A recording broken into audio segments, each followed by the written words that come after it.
All right, good morning, everybody. Thank you once again for joining us for Tipping Point. We have a great session today called Your Fair Share of Affordable Housing, Meeting the Regional Need with Every Town in Connecticut. My name is Charlie Shaddix. I'm the Communications Manager at the Partnership for Strong Communities. Throughout the week, we are hosting over 30 sessions featuring local, state, and national experts, leading conversations that explore challenges, share best practices, and coalesce us around critical next steps, key affordable housing issues in our state. This session will discuss some of the legal advocacy work that the Open Communities Alliance has initiated in Connecticut, challenging zoning that eliminates the possibility of creating affordable housing in Connecticut towns. OCA believes that many towns need to overhaul their zoning in order to do their part to meet the regional need for affordable housing. OCA will address how a fair share system works, how to calculate and allocate regional housing needs to towns, and how legal advocacy can hold towns accountable for doing their fair share. Before we turn it over to our presenters, we would just like to thank our leading sponsors, the Connecticut Housing Finance Authority and the Middlefield Charitable Trust. Their support has been absolutely crucial to getting this event up and running and to bring all these great informational sessions to you. We would also like to thank our collaborating sponsor, the Connecticut Department of Housing, and our supporting sponsors, Housing Enterprises Incorporated and Whittlesey. Finally, we'd like to extend our thanks to La Rosa Building Group, the sponsor of this session. A couple of housekeeping notes before we get started. The session is being recorded, and we'll make all recordings available to conference attendees as soon as possible. We'll be uploading them to YouTube continuously throughout the week. All participants have entered muted. Please remain on mute unless a presenter has asked you to unmute. If you have a technology issue, please select the chat icon in the Zoom control panel and send it in the chat to me at PSC Zoom Meetings 2. We will do our best to assist you. Your presenters will let you know how they would like content questions to be submitted. A few minutes before the end of the session, we will launch a poll that asks for your feedback on the session. Please take a minute to share and help us improve future webinars and conference offerings. Finally, you can join the conversation around Tipping Point at #TippingPoint2020 on Twitter. That will connect you with a bunch of people talking about affordable housing and a couple of people who are talking about the British game show Tipping Point. But we are in the majority, so don't let the game show people win on that one. You can also follow us on Twitter at PSC Housing if you are not following us already. Lastly, the Partnership for Strong Communities is working to better understand the needs of our communities and affordable housing partners. Towards the end of the session, we're going to be sharing a link to a survey in the chat. Please take a few minutes after the session to share your feedback and shape both the issues we work on and the ways that we work. I will now turn it over to our presenters, Erin, Sam, and Taniqua from OCA to get us started.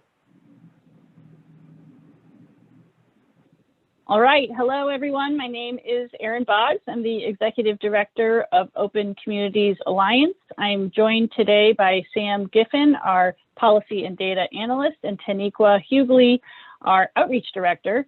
I'm going to kick things off and then turn things over to Sam, and he will be followed by Taniqua. So I'm going to start by sharing my screen.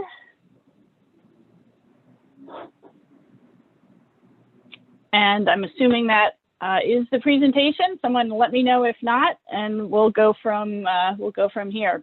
So it's great to be here. For those of you who may not know Open Communities Alliance, we're a Connecticut-based civil rights organization. We work with an urban, suburban, interracial coalition to advocate for access to opportunity, particularly through looking at balancing where affordable housing investments are going and advocating that they go into thriving communities as well as elsewhere in the state. Obviously, zoning is a huge part of the landscape in Connecticut in terms of where affordable and multifamily housing can go.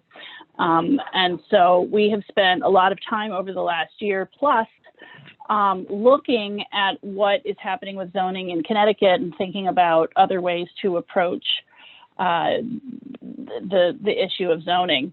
So in Connecticut, somewhere between 23 to 25 towns actually don't allow multifamily housing at all. And multifamily housing is a particularly important avenue for creating housing for low-income families because it's a way to have housing that's less expensive. 122 towns in Connecticut, and those are those yellow shaded towns, require special permit to put in multifamily housing. So there's a process that can often be difficult to get through for developers in those towns. 13 towns require a minimum lot area of greater than 2 acres for single family homes. So obviously the smaller the lot, the less expensive the house. 18 towns require a minimum lot, have at least one zone that requires a minimum lot of 5 acres for multifamily housing, and 11 towns have affordable housing residency preferences, meaning that people who live in the town who need affordable housing can get to the top of the list for affordable housing that's created in the town. And obviously, if the town is, let's say, predominantly white, that creates some real concerns about sort of the racial dynamics and who gets to live in that housing. Part of this is really comes from a long history of how we have done zoning in the state. I'll just take as my first case study, Woodbridge, Connecticut, where we saw back in the 1930s minimum lot sizes of less than a half acre. So you could build a modest house on a half-acre lot and create a kind of affordable housing. Fast forward to 2001, the zoning in Woodbridge for most of the town, most of the residential lots there, was changed to be more than 2 acres, and that was excluding any wetlands or areas of public watershed. So that creates a whole different calculus when you're thinking about what you can afford when building housing. Another example is the town of Avon, where, again, you had these 15,000-foot parcels back in 1948, and you fast forward to 1967, and most of the town is 1 or 2 acre lots. And, you know, just to pin some of this to other things that are going on in history, 1948 was when the Shelley versus Kramer case occurred, in which the Supreme Court said, yes, we will no longer enforce racial covenants. So note soon after that, there's a rezoning in town. And then in 1967, that's right before the passage of the Fair Housing Act, which would, you know, in theory, make a lot of this kind of zoning illegal. So there's definitely a connection here that we see going on with some of the things that were going on to create more equity, and then some of the practices that were going on in towns. And I just want to credit Professor Taniqua Huguley for the research that went into these case studies, and also some of her students. But we still see things going on today. And actually, I'm just going to, you know, things that are concerning when affordable housing proposals are brought forth. In this one example, back last year in March for West Putnam in Greenwich, not a huge development, a small development, 2 different small developments, relatively small, with 35 units and 67 units, not a whole lot of moderate or lower income units. The neighbors showed up in force. Everyone who came to talks opposed to the development. It was taking this kind of ugly office building and making it into residential units. There were concerns about traffic, concerns that you'll always hear about the character of the community, and then, you know, the sort of feeling that this kind of change was going to just destroy the town. So we see these themes from towns, predominantly white, wealthier towns, again and again. And see, we're going to go, yeah. In Middlefield, we saw the same kind of thing not so long ago. People thought it was funny that newcomers to town who might live in more affordable housing might volunteer for town boards and activities. They wanted nice people in town, not apartments. And there was this really new oppositional point for me, saying that people moving into town living in affordable housing would create their own special voting block. So the historical practices and the opposition that we're seeing today have led us to have both an affordable housing crisis, where the ninth highest, we have the ninth highest housing wage in the nation, meaning a family would have to work for 99 hours a week at minimum wage to afford a 2-bedroom apartment. And we have a segregation crisis. We're one of the most segregated states in the country. The orange, very dark orange brown color here indicates places that are the most segregated. And you can see that Connecticut is right up there with Milwaukee and Chicago and Los Angeles. So what this means in addition, and I know lots of people have seen these maps before, but I just wanted to sort of say that those two things also then have an impact on access to opportunity. So we've mapped places that are sort of doing very well in terms of schools, level of crime, home ownership, using a set of criteria, and we end up with a map that looks like this. The dark orange are places that are really thriving. The light orange or light shaded areas are places that need more investment. And lo and behold, that's where families of color live disproportionately. So by having the level of segregation we have, by having the affordable housing constrained to certain areas, it's also creating poverty concentration, making it more difficult for certain towns to provide all of the services they want, and cutting off families from places that are in a better position to provide all kinds of other services. So, you know, over the, I guess, 20 years I've been working on issues of housing and zoning in Connecticut, I've picked up some themes about the way that towns are reacting to proposals about zoning. And what we have seen is fear. And I'm going to put aside, and this is like a heavy lift, I'm putting a really big thing aside for a minute, and two things: racism and classism. That's the case for some people. That's what's driving their opposition. But putting that aside for a moment, we've got this notion of losing the town's character. I think in some cases people just mean a cute New England town. In some cases, and what's hard about character is that's often tied back to who's living there, and that gets you back to classism and racism. But there is this notion of this sort of cute New England town. And then related to that, in a sense, is losing control of planning and zoning in the town. So we see a fear about that. And then I think there's also a fear about having an unmanageable proportion of poverty in the town, which, again, hard to disentangle from racism and classism. But there actually is research out there that talks about what happens when poverty rates get over a certain level, and there creates challenges to funding municipal services.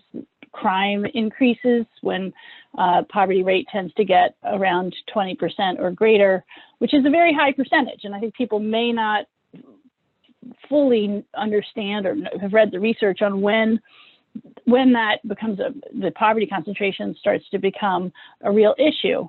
So as we're thinking about developing solutions, all of these things are going into the mix. The other thing that's going into the mix is looking at the laws that govern what's going on zoning in our state.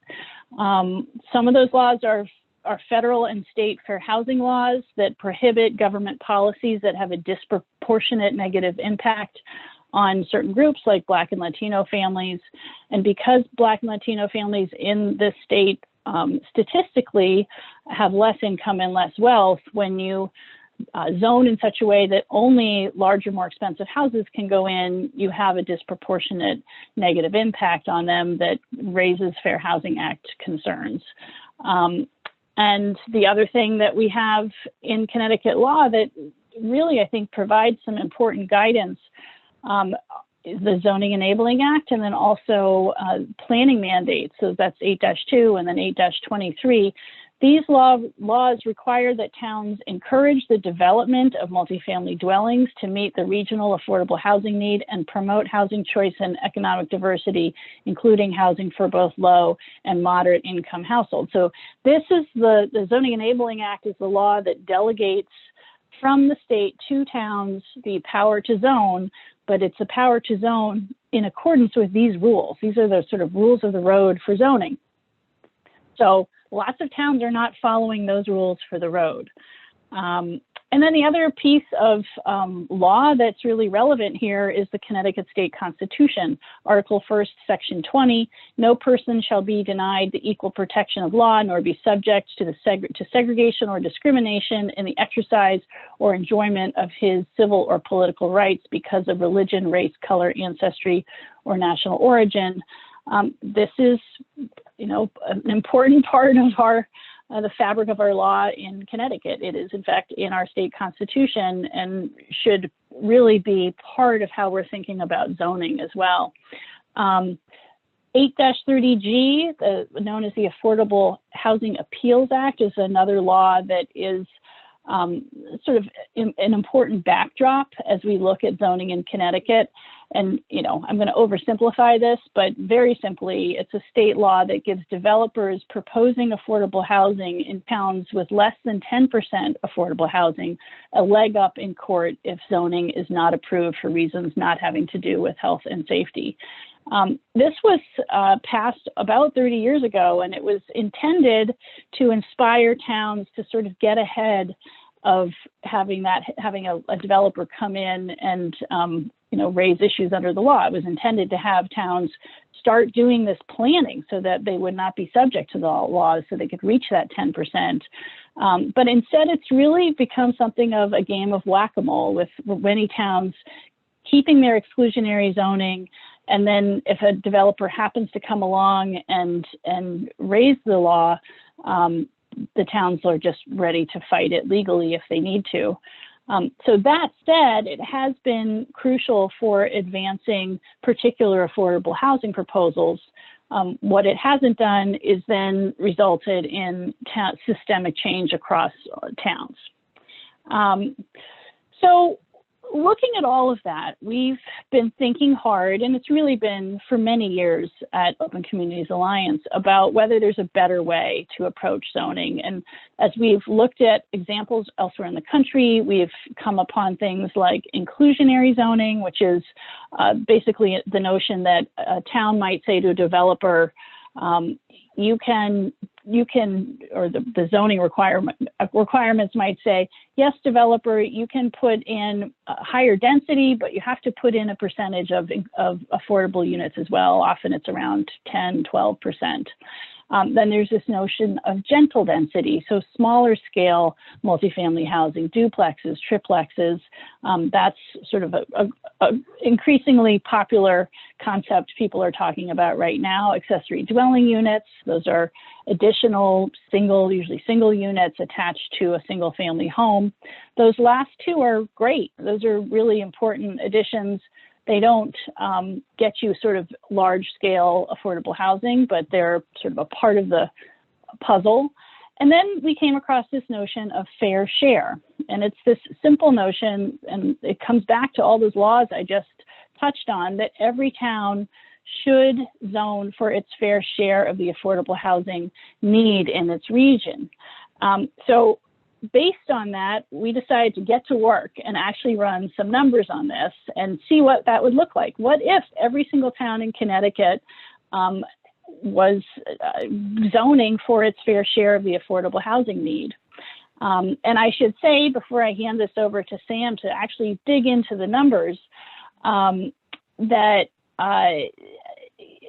this doesn't work all by itself. Like we come up with a number for what the need is, but it's not something that is all encompassing for every single family that needs affordable housing, because first, if you suddenly dropped a whole bunch of, hundreds, thousands of units of affordable housing into the market, the housing market in Connecticut, that would create some good housing, but also would have an impact on the rest of the market. It's, pull out your Samuelson Econ 101 book. You'd have more supply, and therefore the cost would go down for some of the other housing. So there would be a ripple effect that would open up additional opportunities, not those captured in the numbers that we're going to talk about.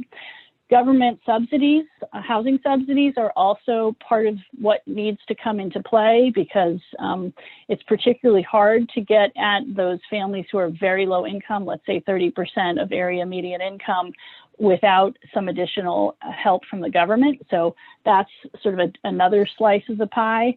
And then we also need to think about other policies that we can put in place to address income inequality, looking at the minimum wage, looking at job training, looking at education investments. I mean, that's just really touching the tip of the iceberg. There's a host of things we can be looking at. And then, in addition to this, we need to be looking at investments that can be happening in historically disenfranchised communities. So that's the general sort of context, how we got here, some of the factors we were thinking about. And I will now hand it over to Sam Giffin.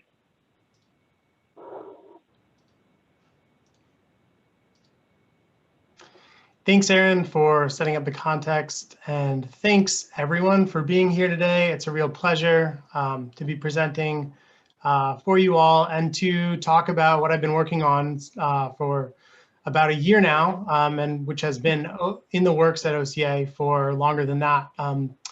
But it's my pleasure to introduce the Fair Share Housing Model for Connecticut, a report by David Kinsey, and the entire model, which was a collaboration between David and OCA.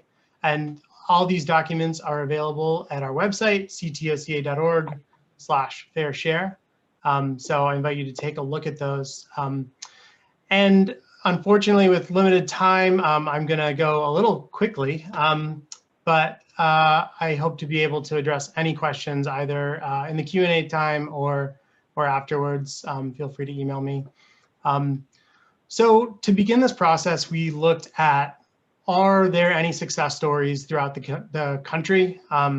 Obviously, Erin mentioned Connecticut's 830G law, Massachusetts 40B, California has had a housing element law in place for over 50 years. New Jersey is renowned for the Mount Laurel Doctrine, and then Montgomery County, Maryland. There are other examples, but we really wanted to see what is working elsewhere, and if we could sort of borrow what's working and learn from the challenges that other states have experienced in overcoming exclusionary zoning. Ultimately, we had to come up with something that makes the most sense for Connecticut.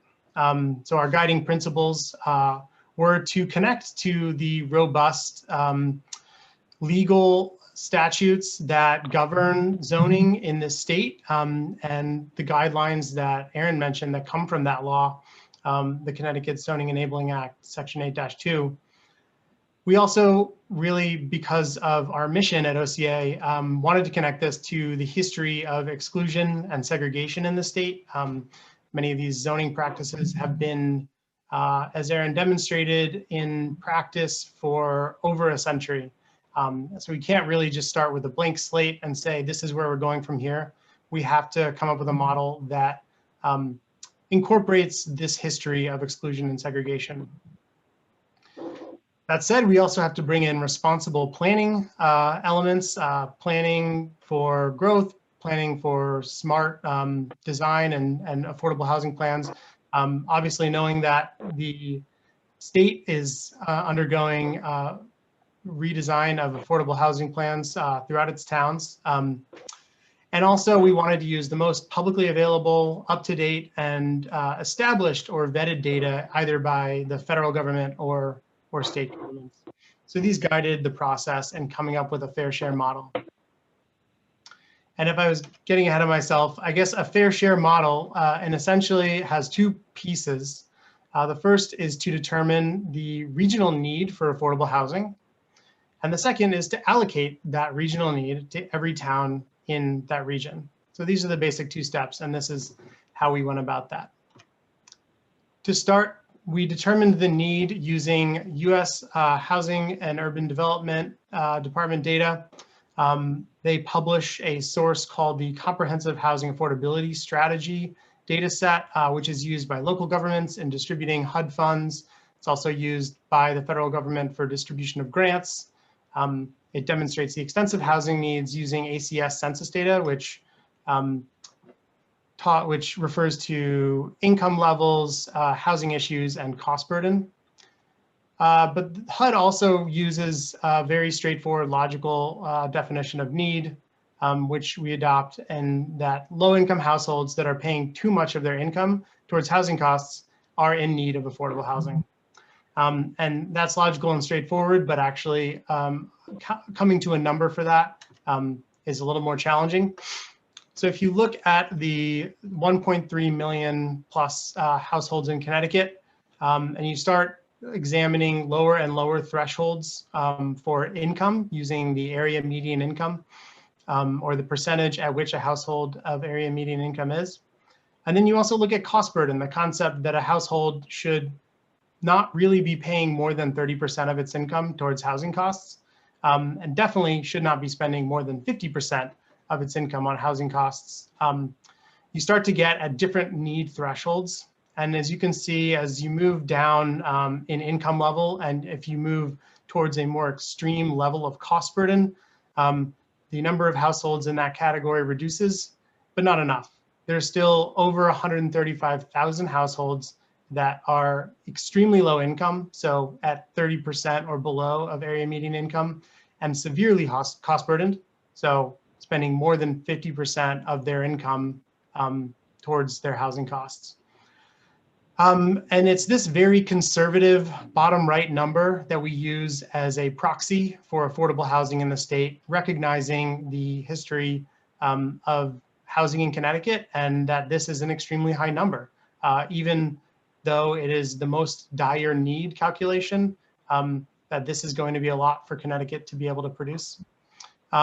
It's worth noting that this number also does not include already subsidized housing units or households that are recipients of voucher or federal or state subsidies, because those programs typically maintain that households should pay 30% of their income towards rent.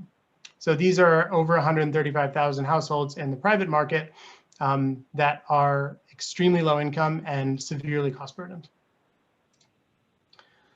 The region is spelled out in the Zoning Enabling Act 8-2, which requires that towns encourage housing opportunities for all residents of the municipality and the planning region for which the municipality is located, as designated by OPM.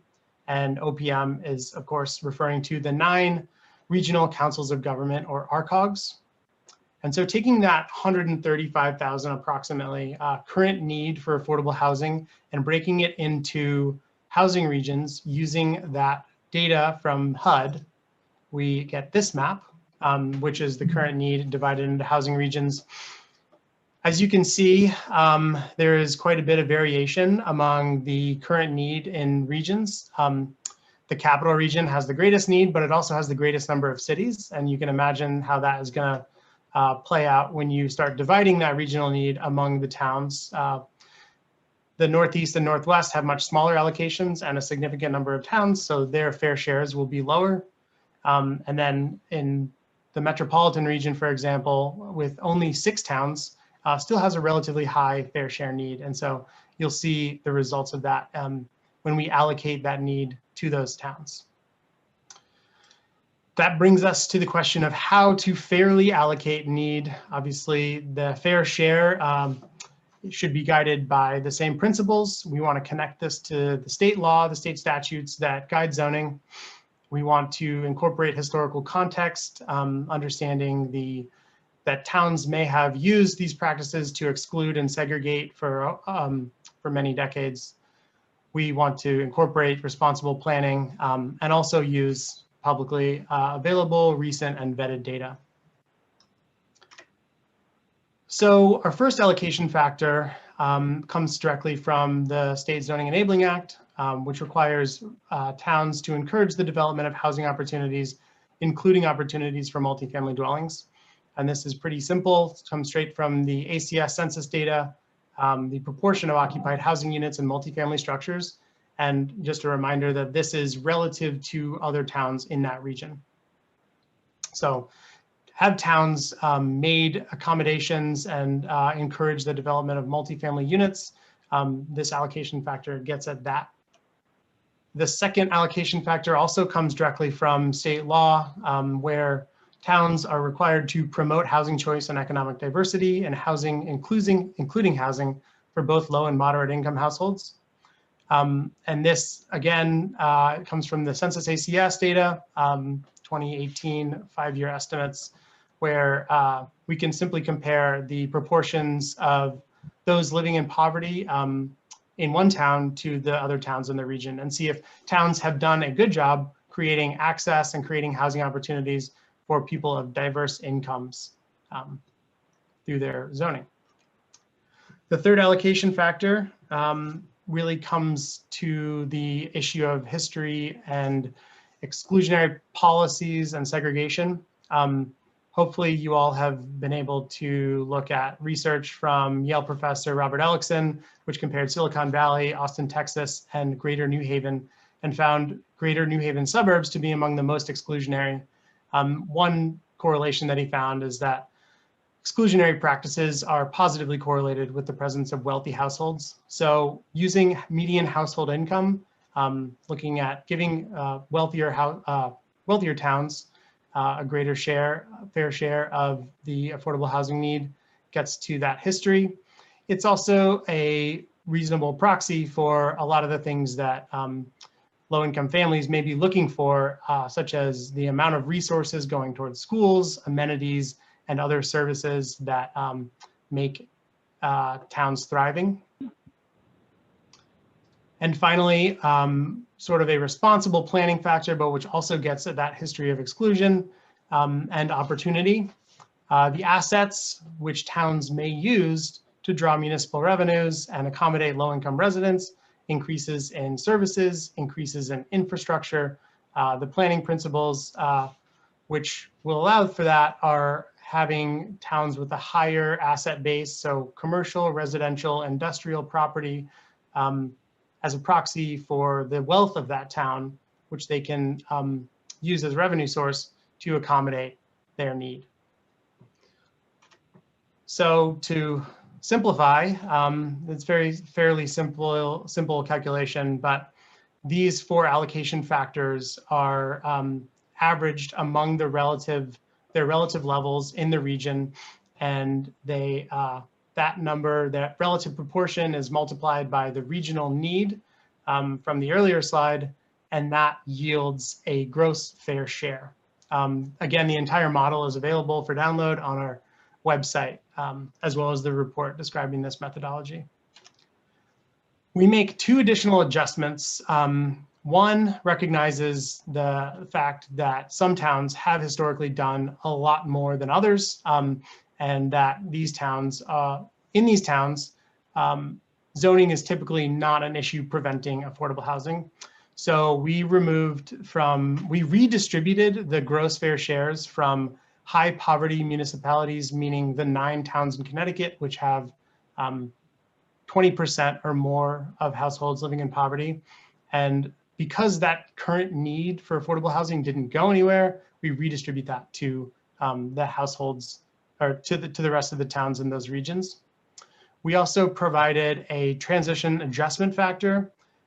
Since many towns have been kept artificially small throughout the history of zoning and the development of Connecticut's regions, many of them will have a very sizable fair share relative to their current population. And so we cap the amount of affordable housing that a town will have to build in the first 10 years at 20% of its current occupied housing units. And that's to give towns time to adjust to building new infrastructure and developing a plan to accommodate a bigger fair share in the future.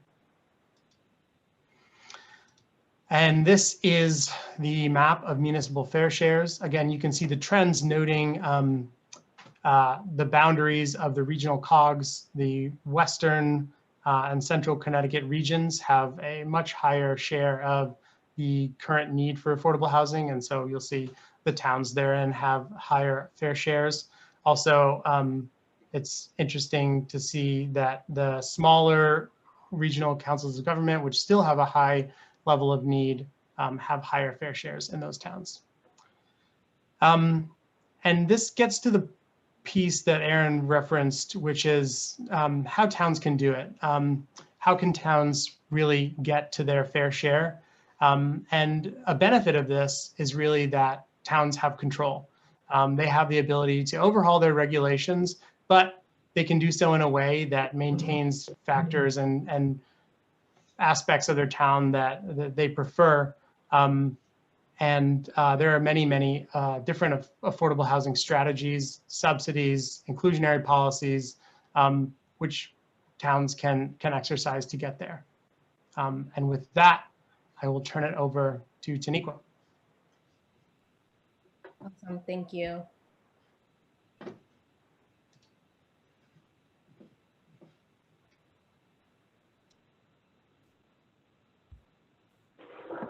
Good afternoon, all. My name is Taniqua Huguley. I am the Outreach Director of Open Communities Alliance. So today I will talk a bit about what you can do in your town to advance racial equity. I'll be quick because I think the discussion component is important in this conversation. Please feel free to tell us where you're from, what town are you from, what region are you from. It's always great to know who we're talking to. So there are 4 steps that we believe you can do to advance racial equity in your town. The first step is to educate yourself. Do your own research, read.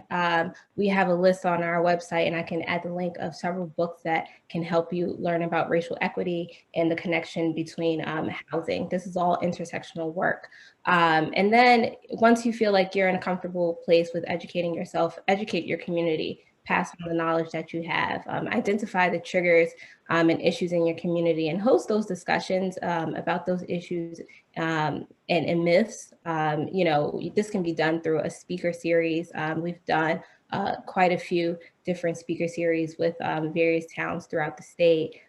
Share your resources and articles with the community. This can lead to discussion groups. We know that every town, for the most part in Connecticut, has a Facebook page, and as soon as a Facebook, an opinion or a resource is shared, and that group discussion begins. And so a lot of towns right now, they're hosting book clubs. That's a good start, so we recommend that.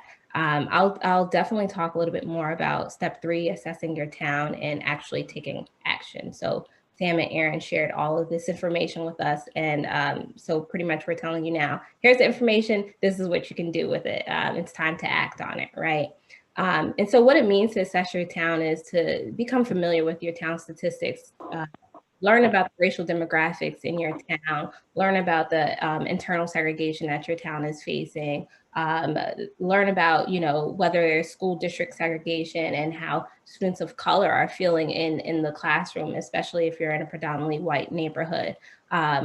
Evaluate the opportunity analysis for your town and the surrounding towns and the towns in your region. So find out, is your town identified as a high opportunity town, or a very high opportunity town. And those are the towns that we're really focusing on when we talk about fair share. Find out where subsidized housing is located. Does your town even have subsidized housing?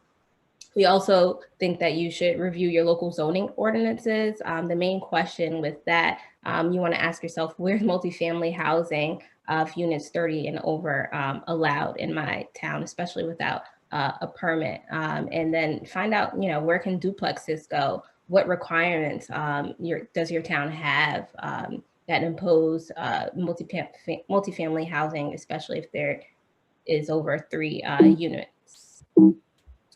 And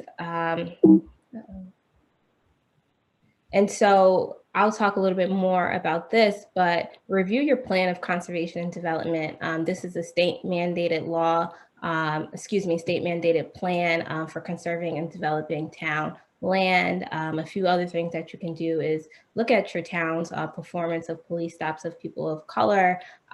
Look at, you know, you can talk to your neighbors and host focus groups that assess residents' experiences and attitudes towards diversity in town and affordable housing. You can, again, this has to be culturally competent and very safe, but talk to the people in your town that that identify as people of color, specifically Black and Hispanic families. I think that's important to find out what they're experiencing and try to understand their experiences. Also, think about your town services.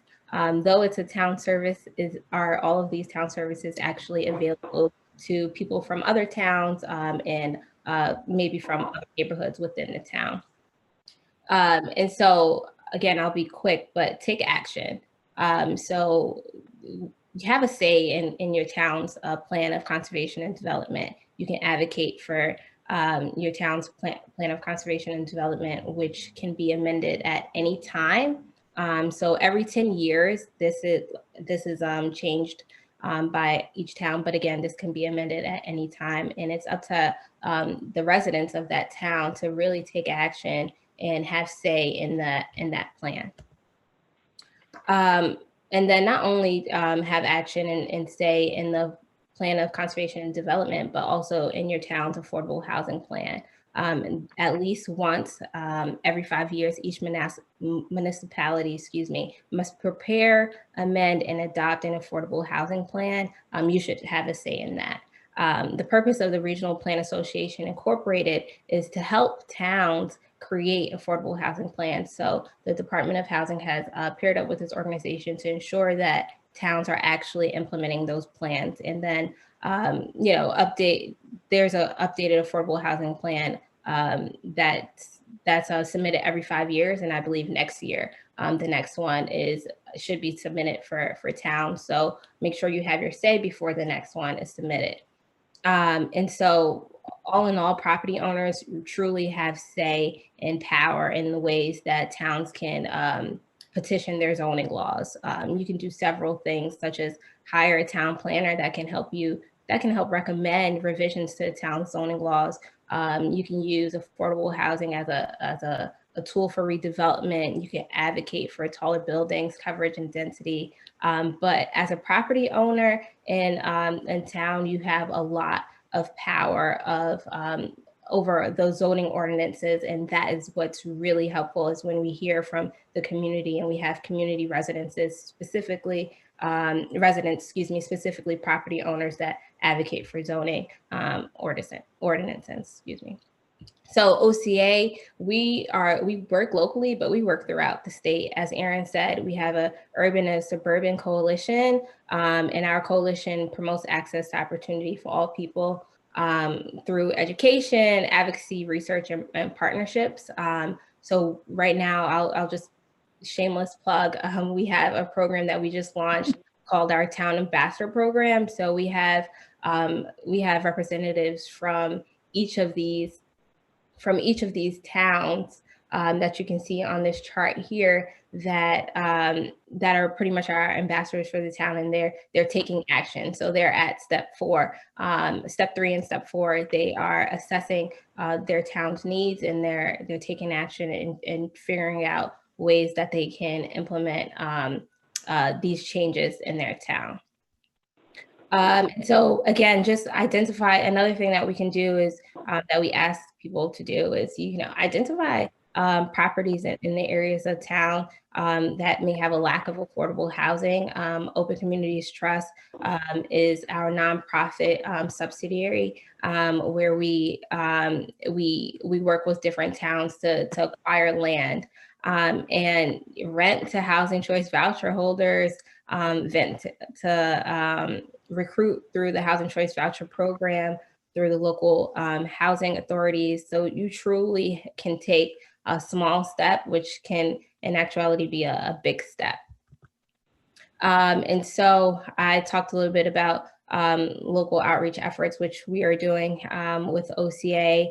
And so the next thing I will say is we have our coalition meeting happening Tuesday, December 8th at 6 o'clock. If you're not a part of our coalition, please sign up if you are dedicated to this work and you believe in, if you believe in affordable housing, if you believe in equity and desegregating our state, you deserve to be part of this conversation. And so our next coalition meeting, we'll talk a little bit about our policy agenda, some of the new initiatives, and again, ways that people can really get can really take action in their town and make sure that it's a more equitable community. And with that being said, please leave some questions in the chat. We have about 15 minutes to talk. I know we gave you a mouthful, but we are excited to engage in conversation. Thank you. And I see there's a initial question that's already come in, so I'll just jump in with that. And it's a question about, does this fair share housing model complement that which is required under 8-30G, whose formula do not really address affordable housing in the wealthier towns? So, there's a couple of differences between this and 8-30G. But I think that both schemes actually work well together. One of the biggest differences is that if every town did what they were supposed to do under 8-30G, we'd end up with about 141,000 additional units of housing that is, as the questioner indicates, not necessarily hitting, providing housing for very low income households. If we provide, we know the need here that this model, the fair share model, is set up to provide 135,000 units of affordable housing.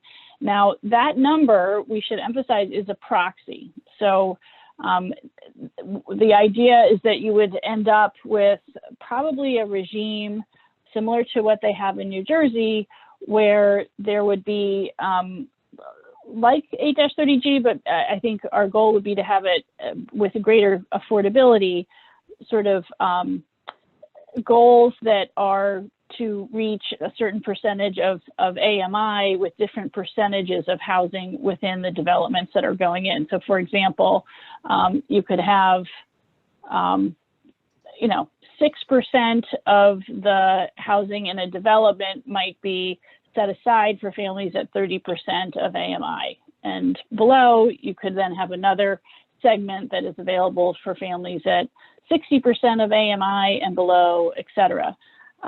So this creates a option for doing deeper affordability than 8-30G. That's one big difference. We know 8-30G doesn't tell us what the need for affordable housing is. It's not connected to that at all. So what this does is actually tie our goals to what we, closer to what we need. So that's another difference. There are towns where you're going to have the fair share goals actually be higher than what is required by 8-30G, because of the way the formula works and because we know that there's a greater need for housing. So those are sort of a couple of ways that this interacts with 8-30G, and Sam, you're welcome to weigh in too if there are other thoughts you have on that. Sure, I just wanted to correct the number that you initially quoted. Oh, sorry, yeah. If every town that was not at 10% developed up to 10% of their units for affordable housing currently, that would produce about 40,000 units.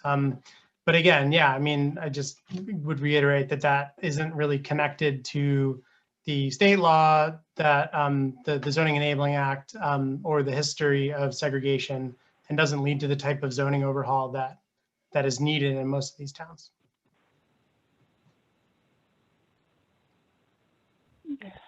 And I see someone asked, Bill asked if we had ambassadors in Litchfield County. We do not at the moment. So if you have any recommendations on people who you think would be a great ambassador, not only in Litchfield County, but throughout the state, please reach out to us. I must say our targeted audience right now are the towns that are identified as high and very high opportunity, because these are the towns that we are advocating to have our fair share. But Bill, if there's someone that you think is ideal for this ambassador position, please let me know. And then someone asked, how do we find out who our local ambassador is? Shoot me an email. It's in the chat. T Huguley, Huguley sctoca.org. And then someone else just asked a question: what strategies in terms of building community buy-in have you found to be effective? And so I'll share, and then Erin, please feel free to add in. I think as far as community buy-in, what I've seen a mixture of things where people are truly open and honest about their opinions. A lot of people are scared to say that they believe in desegregating towns, that they're scared, to say things such as Black Lives Matter and affordable housing is a need. People are scared to say that, but once you take the steps and they see that you believe in that, especially if they're your family and friends, they often are, more prone to share that as well.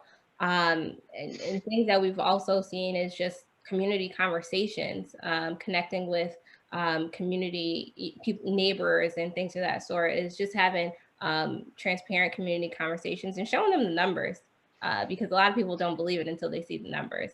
So those are some of the strategies that we have used for community buy-in, and I think also just, having to know families who are interested in living in those places, and, connecting them and allowing them to see that they're humans too. They have kids that want just as much of a, equitable education as well. So making it real and making people realize that this is happening in your backyard. This isn't a distant thing. Yeah, Just I think those are great points. question. Taniqua. Oh, Go ahead. well, I'll just quickly say that, our hope is that by having the real numbers now, that this is something we can all come together around, organize around. It makes it concrete and allows planning to happen that's not in a vacuum, that's not just waiting to see what a developer might bring to town, but actually having some real numbers and real goals to plan around. Go ahead, Sam. Yeah, I guess just to add to that, it really is amazing how much resources some of these towns have.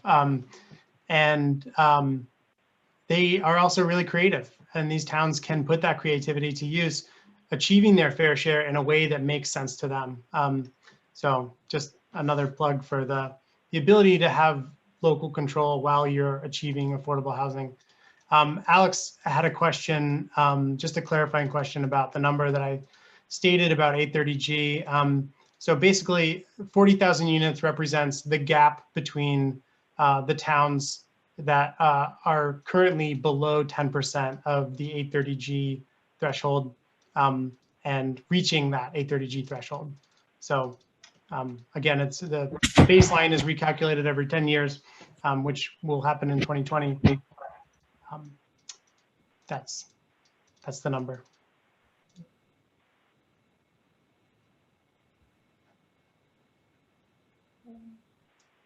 Any other questions?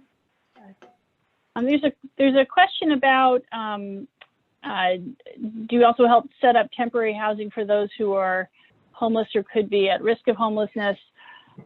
This model could be part of, what they've done in New Jersey, for example, is in implementing this model, towns get, extra points if they have, or could get extra points if part of what goes in is supportive housing. So this is a great way to look at all of the needs for affordable housing in the state and design goals for towns that think about what we actually need. So I think this can very much come into helping us with, address homelessness, address housing instability, and also address the levels of segregation.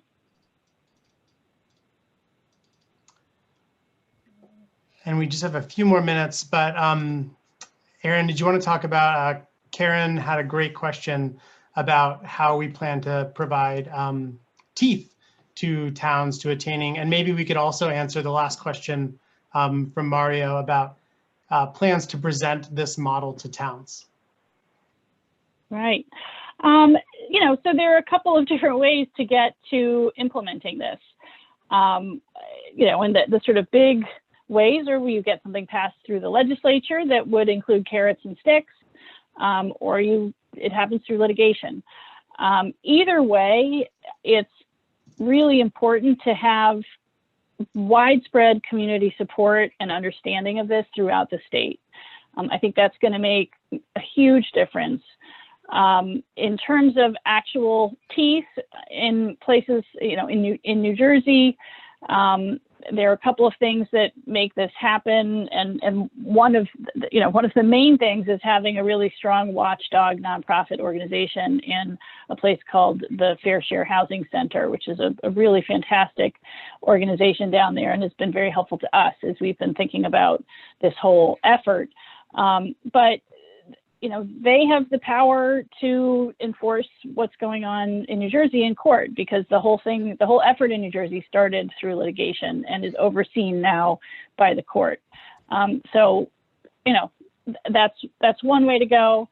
But I think it may be important to have definitely an oversight entity, maybe an oversight entity that is in fact the court, to make sure that, you know, some towns who aren't following the rules follow the rules. Or, you know, we all drive our cars, and most of us do it very well, but we do need some stoplights, and we do need some traffic cops, and in some cases that's going to have to come into play in making something like this happen. But our hope is that once towns understand that we're all in this together, everybody has an obligation, and it's going to work out really well for the entire state, and I think be very helpful to our overall economic prospects if we, you know, if everybody's playing a role in this, and if the state can be helpful in terms of providing money for sewers, thinking about how the educational funding formula is working, et cetera, then I think we can actually make a lot happen, and it'll end up being better for everyone.